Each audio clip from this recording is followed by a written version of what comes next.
सद्गुरुदेव जय पद शरणौ श्रेयस रूप चरणौ शरणौ। जय सद्गुरुदेव जय पद शरणौ श्रेयस रूप चरणौ शरणौ।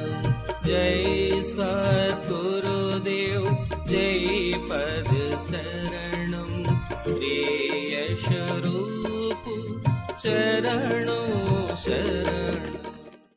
कुछ समय बाद आपने आंखें खोली और कहा कि बच्चा, सत्य तो यही है कि आज भी हमें अपने 20 बच्चों की याद आ जाती है, और जब अपने गांव के पास से निकल जाता हूं, जाके मैं रहने वाला हूं, तो याद बिल्कुल ताजा हो जाती है। ये मेरी स्त्री, ये मेरे बच्चे, ये मेरा खेत, ये मेरा मकान। और अब बच्चे बड़े हो गए, कामकाज संभाल लिया। गुरुदेव जी ने आपके चरण छुए, वाकई में बहुत ऊंचे महात्मा थे, अवधूत थे, कोई शक नहीं। क्योंकि सन्यास लेते ही आश्रम बदल जाता है। सन्यास के अपने यम नियम है, ना उसका कोई बीवी, ना उसका कोई बच्चा, ना कोई खेत, ना कोई मकान। शरीर से त्याग हो गया, लेकिन मन से त्याग करने में बड़ा समय लगता है। दूसरी बात और भी है कि त्याग का बड़ा अहंकार होता है। हम गृहस्थी लोग कभी कभी संसार से दुखी हो जाते हैं और अपना दुख सन्यासियों के पास जाकर कहते हैं कि महाराज हम दुखी हैं। मन में शांति नहीं, चैन नहीं। कोई उपाय बतलाइए कि मन को शांति मिले, और ये उपाय भी बतलाते हैं। ऐसी बात नहीं, कहते हैं कि ईश्वर को याद करो, परमात्मा का ध्यान करो, इसी से सच्चा सुख और शांति मिलेगी। और हम गृहस्थी लोग करते भी हैं, लेकिन हो नहीं पाता। जब नहीं हो पाता तो मजबूर होके चले जाते हैं। प्रश्न करते हैं कि महाराज बनता नहीं, प्रश्न तो करते हैं लेकिन ध्यान तो होता ही नहीं। अक्सर सुनने में आ जाता है कि भाई ये रास्ता सन्यासियों का है। आप तो गृहस्थी हो, तो सन्यासियों में शुरू शुरू से भावना हृदय में पैदा हो जाती है कि हम सर्वसाधारण मनुष्य से कुछ अलग है। सूक्ष्म अहंकार अंदर ही अंदर पैदा हो जाता है, और जहां अहंकार है वहां परमात्मा नहीं। दूसरी बात क्या है कि ज्यादातर व्यक्ति किसी न किसी परेशानी में पड़कर, दुखी होकर वैराग्य पैदा हो जाता है और सन्यास ले बैठते हैं। सन्यास लेने के बाद जीवन बदल जाता है। सन्यास के अपने यम नियम हैं, कठोर तपस्या, ब्रह्मचर्य, आसन की सिद्धि, प्राणायाम। बहुत से लोगों से बनता नहीं, और जिनसे बनता है वे कठोरता से अपने मन को साधते हैं। इस अभ्यास में दबाव रहता है, और दबाव के कारण बहुत सी रिद्धियां सिद्धियां प्राप्त हो जाती हैं। तो ऐसे महात्मा संसार में आते हैं संसार की सेवा करने के लिए, लेकिन उनके काम क्रोध, लोभ, मोह, अहंकार, ये जो दुश्मन इस रास्ते के समूल नष्ट नहीं हुए रहते, सुप्त हो गए होते हैं, दब गए होते हैं। अभ्यास के प्रेशर से ऐसा मालूम होता है कि इन पर काबू हो गया, वास्तव में नहीं होता।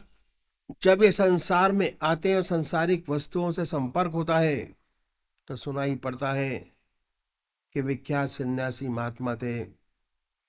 बड़ी अनहोनी बातें सुनने में आती हैं। तो वजह यही है कि जब तक परमात्मा की सच्ची प्राप्ति नहीं हो जाती, तब तक काम, क्रोध, लोभ, मोह और अहंकार से छुटकारा नहीं मिलता। जिन्हें परमात्मा की प्राप्ति हो जाती है, उनके इन पर नियंत्रण हो जाता है, ये उनके मित्र बन जाते हैं।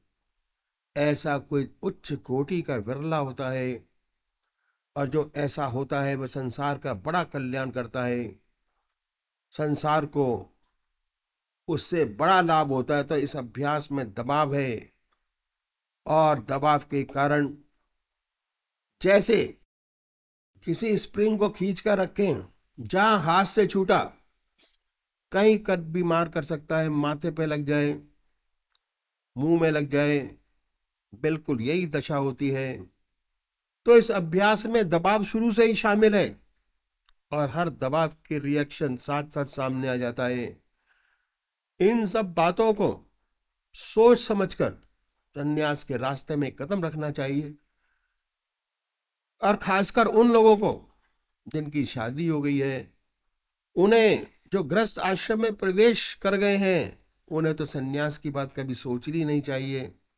करोड़ पीछे एक दो नजर आते हैं, जैसे महात्मा बुद्ध जो गृहस्थी थे, संसार छोड़ के चले गए, ईश्वर को प्राप्त किया, लेकिन 1000 पीछे 999 असफल होते हैं। उनकी ना दुनिया रहती न दीन। ऐसी बहुत सी घटनाएं सेवक के सामने आई, सब में असफलता, ना इधर का रहा ना उधर का। सर्विस छोड़ी, बच्चे छोड़े, कुछ ना कर पाया, बर्बाद हो गया। तो जिन्होंने गृहस्थ आश्रम में पदार्पण कर लिया है, उन्हें 1000 बार सोचना चाहिए कि उनके लिए रास्ता नहीं है। जो बाल ब्रह्मचारी है और जिनका जन्म से ही संस्कार बहुत ऊंचा है, उनकी बात तो अलग है। उनके लिए तो सन्यास से बढ़कर कोई दूसरा रास्ता नहीं। ऐसा व्यक्ति इस रास्ते में बहुत चमकेगा, करोड़ों का भला करेगा। हमारी ऐसी धारणा हो गई है कि अब गृहस्थियों के पास कोई रास्ता नहीं। बहुतों की ये धारणा है, और बहुतों की ये धारणा है कि 55 से 58 साल तक तो अपना काम करें, और 58 साल के बाद जब रिटायर हो जाएंगे तब परमात्मा का नाम लेंगे। ये बहुत बड़ी भूल है।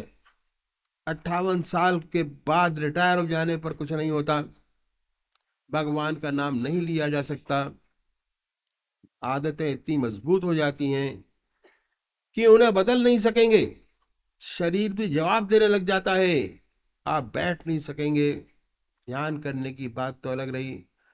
ये जो भावना है कि 58 साल के बाद पूजा पाठ करेंगे, भगवान का नाम लेंगे, अभी से भगवान का नाम लेकर क्या करना, बहुत गलत है। फिर नहीं होगा। जो कुछ बनेगा आज बनेगा, अभी बनेगा। तो गृहस्थियों का रास्ता ही बहुत पुराना है, जिसे हमने भुला दिया। बड़ा ऊंचा रास्ता।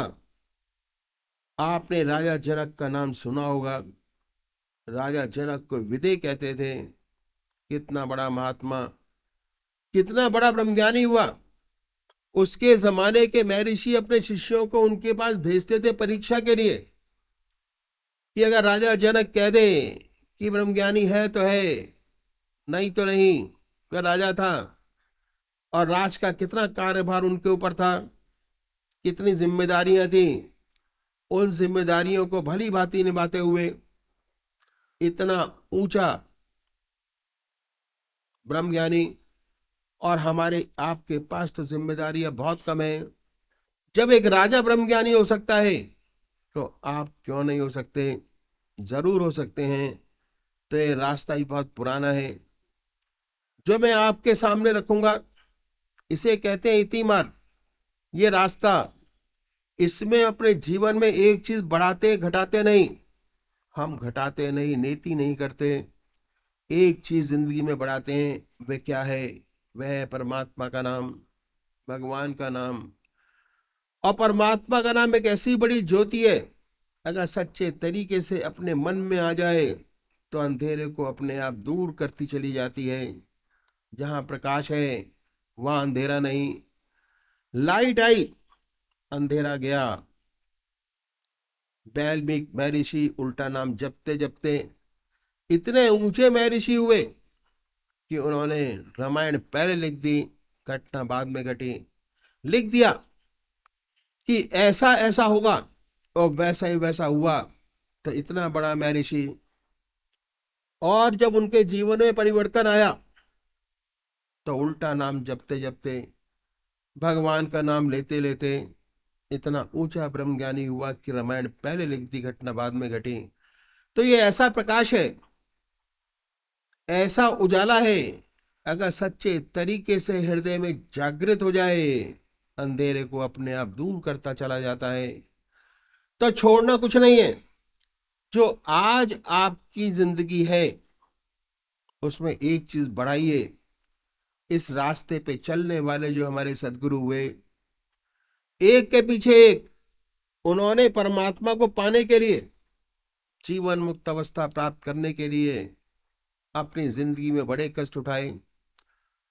उनकी जिंदगी बड़ी कठोर थी, बड़ी कठिनाइयों में रहते हुए इस विद्या को उन्होंने केवल प्राप्त नहीं किया बल्कि हमारे लिए कुछ गुर छोड़ गए। अपनी जिंदगी में जीवन मुक्त अवस्था प्राप्त की। जीवन मुक्त अवस्था प्राप्त करना हमारा लक्ष्य है।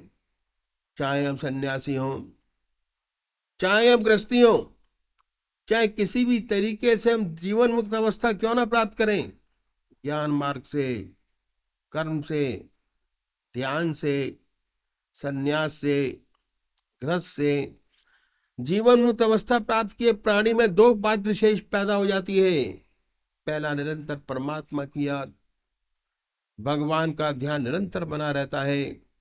चलते फिरते, खाते पीते, सोते जागते, संसार का हर व्यवहार करते ईश्वर की याद बनी रहती है। और दूसरी बात क्या है कि उसके जो कर्म हैं वे निष्काम कर्म हो जाते हैं, अहम निकल जाता है। ये दो बातें हैं, उसे स्थित प्रज्ञ कहिए या जीवन मुक्त कहिए, में पैदा हो जाती हैं। अब देखना यह है, इसी दुनिया में रहते हुए, इसी संसार में रहते हुए, संसार के सारे काम करते हुए कैसे 24 घंटे का ध्यान बने, कैसे उस परमात्मा का ध्यान बने और कैसे में निष्काम कर्म करने की आदत बन जाए। इन संतों ने, इन सद्गुरुओं ने, जिन्होंने अपने जीवन काल में जीवन मुक्त अवस्था प्राप्त की, हमारे लिए गुर छोड़ गए। अगर हम इन गुरुओं को अपनाएं तो हमारा रास्ता आसानी से तय हो जाए। हर व्यक्ति अपनी संतान के लिए गुर छोड़ जाता है। एक व्यापारी है, अपनी संतान के लिए गुर छोड़ जाता है, उसको अपना व्यापार चलाने में दिक्कत नहीं आती। एक डॉक्टर है, अगर उसका लड़का डॉक्टर है तो वह उसके लिए गुर छोड़ जाता है, उसको अपना क्लिनिक चलाने में दिक्कत नहीं आती। इंजीनियर है, अपने बच्चों के लिए गुर छोड़ जाता है। इसी तरह हमारे सिलसिले के संत महात्मा हुए, ये कुछ गुर छोड़ गए कि हम कैसे इस रास्ते को आसानी से तय करें, कैसे आसानी से 24 घंटे का ध्यान प्राप्त हो, कैसे आसानी से निष्काम कर्मता प्राप्त हो। मैं उन गुरुओं को आपके सामने रखूंगा। अगर आप इन्हें अपनाएंगे तो आपको भी विशेष लाभ होगा। इन संतों ने, इन सद्गुरुओं ने इस सारे साधन को 3 भागों में बांटा और दिन के 24 घंटों को भी 8-8 घंटे के हिसाब से 3 भागों में बांटा। साधन का पहला स्टेप पूरा कर लेने से 24 घंटे में से 8 घंटे आपके अपने हो जाएंगे। साधना का दूसरा स्टेप पूरा कर लेने से 16 घंटे आपके अपने हो जाएंगे। और साधन का तीसरा स्टेप पूरा कर लेने से निरंतर 24 घंटे आपको ईश्वर का ध्यान बना रहेगा, सच्ची निष्काम कर्मता प्राप्त हो जाएगी। अभी मैं साधना की पहली सीढ़ी आपके सामने रखता हूं, जिसमें 8 घंटे आपके अपने हो जाएंगे। पहली बात इन संतों ने बताई कि परमात्मा ने असीम दया कृपा कर कर हमको मनुष्य योनि प्रदान की है। यह उसकी सबसे बड़ी देन है जो हमें प्राप्त है। मनुष्य योनि एक ऐसी योनि है, इसमें परमात्मा ने हमें विवेक बुद्धि दी है, कर्म करने की स्वाधीनता दी है। बाकी 84 लाख भोग योनियां हैं, बड़ी दया कृपा कर हमें ईश्वर ने मौका दिया और हमें इस अवसर का पूरा पूरा लाभ उठाना चाहिए। कहा है, बड़े भाग्य मानुष तन पावा, सुर दुर्लभ सदग्रंथन गावा, साधन धाम मोक्ष कर द्वारा, पाए न जहीं पर लोक सवारा। ऐसी मनुष्य योनि जो मैं बड़े भाग से मिली है, जिसके लिए देवता भी तरसते हैं, क्योंकि मनुष्य योनि एक ऐसा साधन का क्षेत्र है और मोक्ष का दरवाजा है। इसमें ही परमात्मा ने हमें विवेक बुद्धि दी है, कर्म करने का अधिकार दिया है। यदि हम चाहें प्रयत्नशील हों तो उस परम पिता परमात्मा को प्राप्त कर सकते हैं। ये एक ऐसी योनि है, इसके लिए देवता लोग भी तरसते हैं। ऐसा सुंदर अवसर ईश्वर ने हमें दिया है, हमें इसका पूरा पूरा लाभ उठाना चाहिए। जितने संत महात्मा हुए, जितने धर्म हुए, सबने इस मनुष्य योनि की भूरी भूरी प्रशंसा की है। कबीरदास जी ने कहा है, कबीरा हर की भक्ति कर, तज विषया रस चौच, बार बार नहीं पाइए मानस जन्म की मौज। इस सेवक के गुरुदेव कहा करते थे कि विषय वासना के आनंदी, मिथ्या जन्म बिगार, मानस जन्म गरीब न फिर कर ले हरि सो प्यार। ऐसा सुंदर अवसर में परमात्मा ने दिया। हमारे महर्षियों ने बताया कि चाहे आप गृहस्थी हो, चाहे सन्यासी, आपको आधा घंटा प्रातः संध्या वंदना अवश्य करनी चाहिए और आधा घंटा सायंकाल, ये 2 समय निश्चित कर दिए। और हमारे देश में 99% लोग ऐसे हैं जो परमात्मा को मानते हैं और अपने किसी न किसी ढंग से परमात्मा की पूजा करते हैं। बहुत से लोग तो आधा घंटे से ज्यादा भी पूजा करते हैं, लेकिन अगर उनसे पूछें कि आपको इस पूजा का क्या लाभ हुआ जो करते हैं, तो 4 बात बताने के वे खामोश हो जाते हैं। पहली बात ये कि भाई ईश्वर का नाम लेना अच्छी बात है, हमारे घर में मंदिर है, हमारे दादाजी पूजा करते थे, हमारे पिताजी करते हैं, हम करते हैं और हमारे देखा देखी हमारे बच्चे करते हैं। गॉड फियरिंग है, अच्छा है। और आप क्या चाहते हैं? अगर उनसे पूछें कि इसका कोई आंतरिक लाभ हुआ, तो ऐसे बहुत से कम लोग होंगे जो कहेंगे हुआ। इन संतों ने कहा हम पूजा का एक तरीका बतलाते हैं, यदि इस तरीके से पूजा करेंगे तो आपको विशेष लाभ होगा। और उन्होंने ऐसा तरीका हमारे सामने रखा जिसे हर कोई अपना सके, चाहे किसी भी मजहब का मानने वाला हो, किसी भी धर्म का अनुयायी हो, अपने धर्म के मत पर चलते हुए कर सके। ऐसी बात बतलाई। अब तरीका मैं आपके सामने रखता हूं। संसार में हर मजहब में 2 प्रकार के व्यक्ति हैं, एक साकार पुजारी और दूसरे निराकार। ये बहुत पुराने जमाने से चले आ रहे हैं, नई बात नहीं। इनमें आपस में झगड़े भी होते हैं, वाद विवाद भी चलते हैं, लेकिन ये सब होते दोनों आज तक कायम हैं। बात ऐसी है कि किसी को शक्ल से प्यार होता है, किसी को चेहरे से प्यार होता है, किसी को मूर्ति से प्यार होता है और कुछ लोगों को शक्ल से प्यार नहीं होता। जिन्हें शक्ल से प्यार होता है वह है साकार पुजारी, और जिन्हें शक्ल से प्यार नहीं होता वह निराकार।